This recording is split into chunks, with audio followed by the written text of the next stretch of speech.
हा चित्रपट एक धाडसी आणि थरारक कथा सांगतो, जिथे नरेंद्र एक इमानदार अधिकारी गाजीबाबा नावाच्या आंतरराष्ट्रीय दहशतवादाचा सामना करतो. गाजीबाबाच्या धोक्यापासून देशाचे रक्षण करण्यासाठी नरेंद्र आपले प्राण पणाला लावतो. त्याला अनेक संकटांचा सामना करावा लागतो, पण त्याचं धाडस आणि समर्पण त्याला शेवटी विजय मिळवून देतोच. चित्रपटात ॲक्शन, सस्पेन्स आणि थरारक वळणं आहेत, जे प्रेक्षकांना अखेरपर्यंत जोडून ठेवतात. नमस्कार मंडळी, चित्रपट व्याख्याते या चॅनलवर तुमचं स्वागत आहे. आज आपण एक्सप्लेन करणार आहोत अलीकडेच आलेली मूवी ग्राउंड झिरो, ज्यात इम्रान हाशमी मुख्य भूमिकेत आहे. चला तर मग जास्त वेळ न दवडता व्हिडिओला सुरुवात करूया. चित्रपटाची सुरुवात जम्मू काश्मीरच्या श्रीनगरमधून होते, जिथे पिस्टल गँगचे आतंकवादी मोठ्या प्रमाणात वाढले आहेत आणि या गँगचे लीडर होते अहमद. अहमद शालेय आणि कॉलेजमधील मुलांना भडकावून त्यांना बेकायदेशीर कामे करायला लावत होता. एक दिवस अहमदच्या घरी 3 मुलं सैफ, आफ्रिदी आणि हुसेन येतात आणि त्याला सांगतात की आम्हाला पैशांची गरज आहे, तुम्ही आम्हाला पैसे देऊ शकाल का? यावर अहमद त्यांना म्हणतो, मी तुम्हाला पैसे देईल, पण त्यासाठी तुम्हाला माझ्या गँगमध्ये काम करावं लागेल. हे ऐकून ते 3 मुलं तयार होतात. दुसऱ्या दिवशी श्रीनगरच्या मार्केटमध्ये काही अधिकारी राऊंड मारत असतात आणि त्यातले एक अधिकारी एका ठिकाणी बसलेला असतो. तेव्हा हुसेन मागून येऊन त्या अधिकाऱ्याला गोळी घालतो, ज्यासाठी त्याला अहमदने सांगितले होते. त्यानंतर गोळीबार ऐकून मार्केटमधले सर्व लोक घाबरून पडू लागतात. त्याचवेळी इतर अधिकारी हुसेनला पकडण्यासाठी येतात, पण हुसेन तिकडून पळून जातो. हे सगळं कमांडर शर्मा यांना कळल्यानंतर ते खूप टेन्शनमध्ये येतात, कारण गेल्या काही वर्षांपासून अनेक अधिकाऱ्यांचा मृत्यू झाला होता. त्यामुळे शर्मा आपल्या एका अधिकाऱ्याला सांगतात, आपल्याला लवकरात लवकर विभागाचा सर्वात हुशार अधिकारी नरेंद्रला बोलवायला हवं, नाहीतर अशाच प्रकारे काश्मीरमध्ये आतंकवादी लोकांना मारत राहतील. त्यानंतर आपण नरेंद्रला दुसऱ्या राज्यात पाहतो, जेव्हा तो आपल्या टीमसोबत काही आतंकवाद्यांना पकडण्यासाठी जात असतो. त्याचवेळी त्या आतंकवाद्यांना नरेंद्रच्या येण्याची बातमी मिळते. त्यामुळे ते नरेंद्रवर हल्ला करतात आणि त्यांच्यात मोठी लढाई होते. या लढाई दरम्यान नरेंद्रच्या हाताला गोळी लागते, पण अशा स्थितीतही नरेंद्र त्या आतंकवाद्यांना ठार करतो. नंतर जसाच नरेंद्रला शर्मा यांचा संदेश मिळतो, तो काही विचार न करता श्रीनगरकडे निघून जातो. काही वेळानंतर नरेंद्र श्रीनगरमधील इतर अधिकाऱ्यांना भेटतो. तिथे त्याला ज्युनियर अधिकारी वीरू आणि हरपाल भेटतात, जे त्याला बऱ्याच काळापासून ओळखत होते आणि त्याच्या येण्याने ते खूप आनंदित होते. नंतर रात्री नरेंद्र आर्मी कॅम्पवरून थेट आपल्या घरी जातो आणि आपल्याला समजते की नरेंद्रची पत्नी आणि मुलं श्रीनगरमध्येच राहतात. नरेंद्र त्याच्या पत्नीला सांगतो, माझी पोस्टिंग श्रीनगरमध्येच झाली आहे, त्यामुळे आता मी इथेच राहणार. हे ऐकून नरेंद्रची पत्नी थोडी तणावात येते, कारण श्रीनगरमध्ये आधीच अनेक अधिकाऱ्यांचे मृत्यू झाले होते आणि तिच्या मनात या भयंकर परिस्थितीत आपल्या पतीला गमावण्याची भीती होती. यावर नरेंद्र तिला म्हणतो, तू तणावात राहू नकोस, मी सगळं सांभाळून घेईल. नंतर दुसऱ्या दिवशी एक आतंकवादी आपल्या गँगला एका सिक्रेट कोडबाबत फोनवर सांगत असतो. त्या कोडच्या मदतीने आतंकवादी आपला पुढचा हल्ला ठरवतात, परंतु पोलीस त्यांच्या डिव्हाइसच्या सहाय्याने त्या आतंकवाद्यांचा फोन टॅप करून त्या कोडचा शोध घेतात, ज्याचा अर्थ होता की ते पुढचा हल्ला किंगवर करणार होते. हे ऐकून नरेंद्र विचार करत राहतो, किंग म्हणजे काय? त्याचवेळी नरेंद्रला समजतं की हे नक्कीच आतंकवादी मुख्यमंत्र्यावर हल्ला करण्याचा विचार करत आहे. म्हणून नरेंद्र आणि इतर अधिकारी ताबडतोब सीएमकडे निघतात. तिकडे सीएम एका ठिकाणी कॉन्फरन्स मीटिंगमध्ये व्यस्त असतो. त्याचवेळी नरेंद्र सीएमला सिक्युरिटीसह तिथून घेऊन जाण्याचा प्रयत्न करतो. दुसऱ्या बाजूला आतंकवादी जम्मूच्या सीएमवर हल्ला करण्याऐवजी थेट भारताच्या राजभवनावर हल्ला करतात. या हल्ल्यात अनेक लोकांचा मृत्यू होतो. यावर भारताचे पंतप्रधान जनतेसमोर येऊन सांगतात की आपली आर्मी या आतंकवाद्यांना कधीच सोडणार नाही आणि आपण देशवासियांच्या मृत्यूचा पूर्णपणे बदला घेऊ. यानंतर आपण रघु नावाच्या एका इन्व्हेस्टिगेशन ऑफिसरला पाहतो. रघुला कळतं की राजभवनावर झालेला हल्ला गाजीबाबाने करवला होता, ज्याने याआधीही अनेक वेळा अशा प्रकारचे हल्ले करवून घेतले होते. तेव्हा एक अधिकारी रघुला सांगतो की तारिक नावाचा एक माणूस गाजीबाबासाठी काम करतो, त्यामुळे आपल्याला काहीही करून तारिकला पकडावं लागेल. पुढे तारिकचे लोकेशन ट्रॅक केल्यावर कळतं की तो एका ट्रकमधून श्रीनगरच्या दिशेने निघालाय. हे समजल्यावर रघु आणि त्याचा असिस्टंट आदिला तात्काळ श्रीनगरला येऊन कमांडर शर्माची भेट घेतात. तिथे ते शर्मा यांना सांगतात की तारिक लवकरच श्रीनगरला पोहोचणार आहे आणि गाजीबाबाचा माग काढण्यासाठी आपल्याला तारिकची गरज आहे. यावर नरेंद्र त्यांना सुचवतो की आपण तारिकला पकडण्याऐवजी त्याचा पाठलाग करावा, कारण त्याच्याच माध्यमातून आपल्याला गाजीबाबाचा थेट पत्ता लागेल. मात्र शर्मा आणि रघु नरेंद्रच्या या सल्ल्याशी सहमत नसतात. म्हणून शर्मा नरेंद्रला आदेश देतो की तारिकला पकडून आण. आता नरेंद्रही त्याचं म्हणणे मान्य करतो आणि आपल्या टीमसह श्रीनगर बॉर्डरजवळ तारिकला पकडतो. त्यानंतर शर्मा आणि आदिला तारिकला अरेस्ट करून दिल्लीला घेऊन जातात. पुढच्या दिवशी नरेंद्रची मुलगी शाळेच्या बसमधून शाळेत जात असते. तिथे आपल्याला कळतं की मुलांच्या सुरक्षेसाठी शाळेच्या बसमध्ये एक ऑफिसरही असतो. काही वेळाने जेव्हा मुलं शाळेत पोहोचतात तेव्हा तो ऑफिसर बसमधून उतरून एका दुकानात काही वस्तू खरेदीसाठी जातो. पण त्याचवेळी पिस्टल गँग तिथे येऊन त्या ऑफिसरला ठार मारते आणि लगेचच तिकडून निघून जाते. या घटनेनंतर सगळे अधिकारी त्या ऑफिसरच्या मृत्यूमुळे फारच दुःखी होतात. हे सगळे पाहून नरेंद्र लगेचच त्या अटॅकची माहिती काढू लागतो आणि त्याला लक्षात येतं की हे सगळे हल्ले संध्याकाळी 4 ते 6 या वेळेतच होत होते. एवढंच नव्हे तर सर्व ऑफिसरचा मृत्यू श्रीनगरमधल्या कॉलेजजवळच झाला होता. म्हणून नरेंद्र समजतो की नक्कीच कॉलेजमधील काही मुलं हे सगळं करत आहेत. त्यानंतर नरेंद्र आणि बाकीचे अधिकारी दुसऱ्या दिवशी संध्याकाळी 4 वाजता कॉलेज बाहेर पोहोचतात. तेवढ्यात हुसेन नरेंद्रला मागून गोळी मारणार असतो, पण तो गोळी फायर करण्याआधीच नरेंद्र त्याला पकडतो. तेव्हा घाबरलेला हुसेन नरेंद्रला सांगतो की मी कुणालाही मारलेलं नाही, मी हे सगळं फक्त माझ्या कुटुंबाला पोचण्यासाठी करत होतो. मग हुसेन नरेंद्रला आपल्या घरी घेऊन जातो आणि तिथे नरेंद्र पाहतो की हुसेनच्या घरची परिस्थिती खरंच खूप बिकट आहे आणि हुसेन फक्त पैशाच्या लालसेपायी चुकीच्या मार्गावर गेला होता. तिथे हुसेनची अवस्था पाहून नरेंद्र त्याला म्हणतो, जर तुझ्या आईला तुझ्याबद्दल कळलं तर तिला किती दुःख होईल, याचा कधी विचार केला आहेस का? त्यामुळे मी तुला शेवटची एक संधी देतोय, यापुढे कधीही चुकीचं काम करायचं नाही. हे सांगून नरेंद्र तिथून निघून जातो. यानंतर रात्री हुसेन नरेंद्रला एकट्यात भेटायला बोलावतो, कारण आता हुसेन खूप बदलला होता. तो नरेंद्रला सांगतो की अहमदचा एक हेड आहे जो सगळ्या आतंकवाद्यांना आदेश देतो आणि त्या हेडपर्यंत पोहोचण्यासाठी फक्त हकीम नावाचा माणूसच मदत करू शकतो. खरं तर हकीम हा सर्व आतंकवाद्यांचा इलाज करत असे. म्हणून नरेंद्र आणि हुसेन मिळून हकीमपर्यंत पोहोचायचा प्लॅन तयार करतात. दुसऱ्या दिवशी सकाळी हुसेन अहमदला भेटायला जातो आणि नरेंद्र आपल्या टीमसह अहमदवर हल्ला करतो. या हल्ल्यात हुसेन आणि अहमद दोघांनाही गंभीर इजा होते, पण ते दोघं कसाबसा जीव वाचून तिकडून पळून जातात.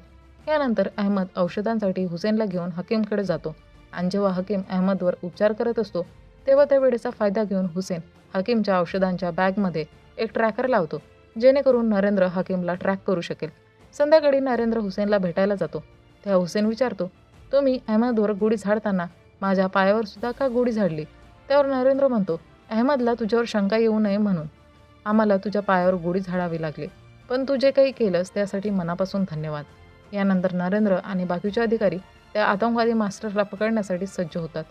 नरेंद्रला पक्का संशय असतो की त्या आतंकवाद्यांचा बॉस दुसरा कोणी नसून गाजीबाबाच असणार.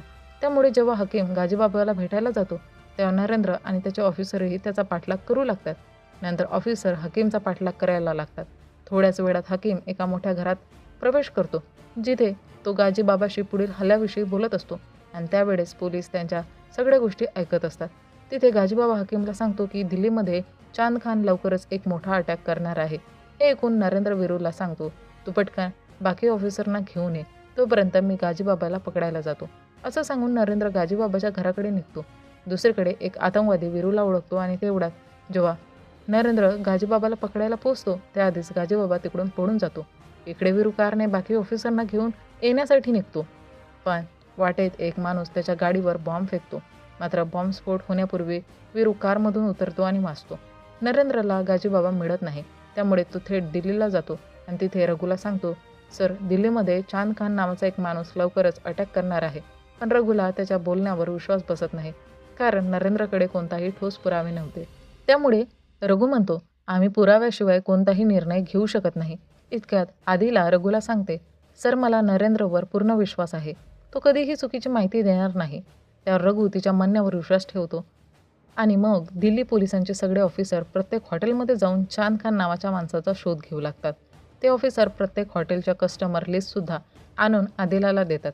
त्याचवेळी आदिलाला एक कॉल येतो आणि कॉलवर बोलल्यानंतर तिचे होश उडतात, कारण दिल्लीवर हल्ला होण्याऐवजी आतंकवाद्यांनी गुजरातवर हल्ला केला होता आणि हे सगळं नरेंद्रच्या चुकीमुळे झालं होतं, कारण त्यांच्या सांगण्यावरून सगळे ऑफिसर दिल्लीमध्ये चांद खानला शोधत होते. हाच फायदा घेत आतंकवाद्यांनी गुजरातमध्ये हल्ला केला. जेव्हा ही बातमी शर्माला कळते तेव्हा तो नरेंद्रवर खूप रागवतो, कारण नरेंद्र त्याला न सांगता दिल्लीला गेला होता. त्यामुळे शर्मा नरेंद्रला एका महिन्यासाठी फील्ड ड्युटीवरून काढून टाकतो. नंतर आदिलाला त्या हल्ला करणाऱ्या आतंकवाद्यांबद्दल काही माहिती मिळते. ते आतंकी नकली नावाने एका हॉटेलमध्ये थांबले होते आणि त्या तिघांचे बनावट नाव होते राहुल, वीरेंद्र आणि सचिन. आदिला लगेचच त्या हॉटेलमध्ये माहिती काढते आणि तिला समजतं की हे तिन्ही आतंकी गुजरात आणि दिल्ली दोन्ही ठिकाणच्या हॉटेलमध्ये सेम नावाने थांबले होते. हे पाहून आदिलाला समजतं की त्यांनी सुरुवातीला दिल्लीवर हल्ला करण्याचं ठरवलं होतं, पण नरेंद्रचा प्लॅन त्यांना कळल्यामुळं त्यांनी आपला प्लॅन बदलवला. नंतर आदिला हे सगळं नरेंद्रला फोनवर सांगते आणि नरेंद्र हे ऐकून चकित होतो आणि नरेंद्रला पूर्ण शंका येते की सचिन नावाचा आतंकी कोणी दुसरा नसून चांद खानच आहे. पुढच्या दिवशी पंतप्रधान सर्व मीडियासमोर जाहीर करतात की दिवसेंदिवस काश्मीरची परिस्थिती बिघडत चाललेली आहे आणि मी स्वतः लवकरच काश्मीरचा दौरा करणार आहे. त्याचवेळी आतंकीही पंतप्रधानाच्या येण्याची आतुरतेने वाट पाहत होते. तेव्हा नरेंद्र शर्माकडे जाऊन म्हणतो, सर मला पुन्हा एकदा 1 महिन्यासाठी फील्ड ड्युटीवर घ्या, कारण पंतप्रधान काश्मीरमध्ये येणार आहे आणि आपल्याला काश्मीरमध्ये पंतप्रधानांचं पूर्ण संरक्षण करावं लागणार आहे, असं नरेंद्र म्हणतो. तेव्हा शर्मा त्याचं म्हणणं मान्य करतो आणि त्याला पुन्हा फील्ड ड्युटीवर परत घेतो. आता रात्री हुसेन नरेंद्रला कॉल करून सांगतो की उद्या अहमदचा बॉस मला बस स्टँडवर एका मोठ्या कामासाठी बोलवत आहे, पण मी त्याला नकार दिला आहे. त्यावर नरेंद्र सांगतो, तुला तिकडे नक्की जावं लागेल. तुझ्या मदतीने आपण त्या बॉसला पकडू शकतो. दुसऱ्या दिवशी हुसेन नरेंद्रच्या सांगण्यावरून बस स्टँडजवळ थांबतो, पण खूप वेळ होऊनही त्याला भेटायला कोणीच येत नाही. तेव्हा नरेंद्रला रेडिओवर एका आतंकवाद्याचा आवाज ऐकू येतो. तो आतंकी आपल्या लोकांना सांगत असतो की यावेळेस आपल्याला एका माणसाची हत्या करावी लागेल आणि तो माणूस म्हणजे हुसेन आहे. हे ऐकून नरेंद्र लगेचच हुसेनला वाचवायला धावतो, पण तोपर्यंत उशीर झालेला असतो. हुसेन एका बॉम्ब ब्लास्टमध्ये मरण पावतो. हुसेनचा मृत्यू पाहून नरेंद्र खूपच दुःखी होतो, कारण तो त्याच्या सांगण्यावरूनच तिथे गेला होता. दुसऱ्या बाजूला शर्मा मीडियाला सांगतो की हुसेन एक आतंकवादी होता आणि त्याला बस स्टँडवर बॉम्बस्फोट घडवून आणायचा होता, पण त्याच्याच चुकीमुळे तो मरण पावला. जेव्हा नरेंद्रला ही गोष्ट समजते, तो संतप्त होऊन शर्माकडे जातो आणि सांगतो, सर हुसेन कोणताही आतंकी नव्हता, त्याचा मृत्यू माझ्यामुळे झालाय. हे ऐकून शर्मा रागाने म्हणतो, तू ही गोष्ट कोणालाही सांगणार नाहीस, नाही तर मी तुला आर्मीमधून काढून टाकेन. हे ऐकून नरेंद्र काहीच बोलू शकत नाही आणि अंतःकरणातून ठरवतो की तो हे ठिकाण कायमचं सोडून देईल, कारण अजूनपर्यंत त्याने एकाही आतंकवाद्याला पकडलं नव्हतं. आणि दुसऱ्या दिवशी आदिला नरेंद्रला श्रीनगर सोडून जाण्यापासून थांबायला येते, पण नरेंद्र तिचं काहीच ऐकत नाही. तो म्हणतो, मी ठरवलंय, मी आता इथे राहणार नाही, कारण इथले लोक फक्त स्वतःबद्दलच विचार करतात, कोणालाच कोणाची कदर नाही. तेव्हा वीरू त्याला म्हणतो, सर तुम्ही इथे आल्यानंतरच सगळ्यांमध्ये एक विश्वास निर्माण झाला आहे. आज तुम्हीच हार मानून निघून गेलात तर सगळ्यांचे मनोधैर्य कोसळून जाईल. हे ऐकून नरेंद्र भावूक होतो आणि शेवटी ठरवतो की तो काश्मीर सोडून जाणार नाही. त्याच दिवशी नरेंद्र आणि इतर ऑफिसर काश्मीरवर होणाऱ्या संभाव्य हल्ल्याला रोखण्यासाठी योजना तयार करायला लागतात. काही दिवसांनी पंतप्रधान काश्मीरला येतात. नरेंद्र आणि इतर ऑफिसर पंतप्रधानांचा दौरा पूर्ण सुरक्षेसह पार पाडतात. तेव्हाच काही आतंकवादी तिथे येऊन पंतप्रधानावर हल्ला करतात. नरेंद्र आणि इतर ऑफिसर्स एकत्र येऊन त्या आतंकवाद्यांशी लढा देतात. या चकमकीत एक ऑफिसर गंभीर जखमी होतो, पण नरेंद्र सगळ्या आतंकवाद्यांना ठार मारतो. नरेंद्र जेव्हा आतंकवाद्यांच्या कारजवळ जातो, तेव्हा त्याला कारमध्ये एक व्यक्ती लपलेली दिसते. ती व्यक्ती खूपच घाबरलेली असते. नरेंद्र त्याला ताब्यात घेऊन तुरुंगात नेतो आणि विचारतो, तू त्या लोकांसोबत काय करत होतास? त्यावर तो माणूस सांगतो, मी एक गटार साफ करणारा आहे. मी त्या लोकांना गटारातून पंतप्रधानांपर्यंत पोहोचवलं. त्यांनी मला जबरदस्तीने तिथे नेलं. पण नरेंद्रला त्याच्या बोलण्यावर विश्वास बसत नाही, कारण त्याचे नखं अगदी स्वच्छ असतात आणि एक नाली साफ करणाऱ्याची नखं अशी स्वच्छ असू शकत नाही. नरेंद्र म्हणतो, मला मूर्ख बनवू नकोस. मला माहिती आहे सर्व स्फोट तुझ्याच हातून घडवले गेले आहेत. हे ऐकताच तो माणूस म्हणतो, मी गुजरातमध्ये कोणताही बॉम्बस्फोट केला नव्हता. नरेंद्र लगेचच त्याचं खोटं पकडतो आणि म्हणतो, मी तर अजून गुजरातचा उल्लेखही केला नव्हता. तुला कसं कळलं? त्यावर नरेंद्र म्हणतो, मला माहिती आहे तू चांद खान आहेस. जर तू गाजी बाबाबद्दल काही सांगितलं नाहीस तर मी तुला जिवंत ठेवणार नाही. हे ऐकताच चांद खान घाबरतो आणि शेवटी गाजीबाबाच्या घराचा पत्ता नरेंद्रला सांगतो. आता नरेंद्र आणि त्याचे बाकीचे ऑफिसर गाजीबाबाच्या घरावर कारवाई करायला निघतात, पण तिथे त्यांना गाजीबाबा आणि त्याच्या मुलाचे फक्त फोटो सापडतात. फोटो पाहून नरेंद्र वीरूला म्हणतो, गाजीबाबाचं मूल माझ्या मुलीच्या शाळेतच शिकते, म्हणून जेव्हा गाजीबाबाची बायको आपल्या मुलाला शाळेतून घ्यायला येते तेव्हा नरेंद्र तिचा मागोवा घेतो आणि त्याच्या या पाठलागातून त्याला गाजीबाबाचं खरं घर सापडतं. त्यानंतर नरेंद्र गाजीबाबाच्या माहितीबद्दल शर्मा सरांना सांगतो, पण शर्मा अजूनही नरेंद्रच्या बोलण्यावर विश्वास ठेवत नाही. तो म्हणतो, आपण फक्त संशयाच्या आधारावर काहीही करू शकत नाही आणि तो गाजीबाबावर कारवाई करण्यास नकार देतो. हे ऐकून नरेंद्रला खूप संताप येतो, कारण पुन्हा एकदा त्याला थांबवलं जातं. मग नरेंद्र आपल्या बायकोसोबत आर्मी कॅम्पच्या बाहेर येतो. तेवढ्यात अनेक मीडिया रिपोर्टर त्याला प्रश्न विचारायला लागतात. त्यावर नरेंद्रची बायको संतापून म्हणते, माझे पती एक प्रामाणिक ऑफिसर आहे. त्यांनी नेहमी देशाचा विचार केला आहे आणि बघा लवकरच हे सगळे दहशतवादी संपवले जातील. एक तास नरेंद्रच्या मनात पुन्हा एक जिद्द जागी होते आणि तो ठरवतो तो गाजीबाबाला एकट्याने पकडणारच. पण त्याचवेळी वीरू आणि हरपाल त्याला म्हणतात, सर आम्हीही तुमच्यासोबत येणार. मग ते तिघे मिळून गाजीबाबाच्या घरावर जातात. पण तिथे गाजीबाबा आधीच आपल्या लोकांसह पूर्ण तयारीत असतो.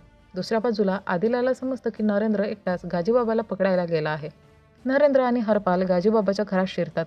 बाहेर वीरूवर नजर ठेवतो. पण अचानक काही लोक वीरूवर दगडफेक करतात आणि त्याची अवस्था गंभीर होते. घराच्या आत नरेंद्र आणि हरपाल गाजीबाबावर हल्ला चढवतात. तर गाजीबाबा पण गोळ्या झाडू लागतो. इथे एक जबरदस्त संघर्ष सुरू होतो. तितक्यात आदिला इतर ऑफिसर्सना घेऊन नरेंद्रची मदत करायला निघते. दरम्यान नरेंद्र आणि गाजीबाबामध्ये शेवटचा प्राणघातक संघर्ष सुरू होतो. या लढाईत नरेंद्रला अनेक गोळ्या लागतात. पण शेवटी तो गाजीबाबाचा गळा दाबून त्याला ठार मारतो. गाजी मरतो. नरेंद्र विजयी होतो. काश्मीरमधील शेकडो निष्पाप लोकांचा जीव वाचतो. नरेंद्रच्या शौर्याचे सगळे कौतुक करतात आणि अशा प्रकारे हा थरारक चित्रपट इथेच संपतो. तर मंडळी, हे होतं ग्राउंड झिरो या चित्रपटाचं थरारक विश्लेषण. तुम्हाला हा व्हिडिओ आणि माझं एक्सप्लेनेशन कसं वाटलं ते कमेंटमध्ये नक्की सांगा. आणि अशाच थरारक चित्रपटांच्या एक्सप्लेनेशनसाठी चित्रपट व्याख्याती या चॅनलला सबस्क्राईब करा आणि बेल आयकॉनला प्रेस करा. चला तर मंडळी, भेटूया लवकरच एका नवीन व्हिडिओमध्ये. तोपर्यंत टाटा, बाय बाय.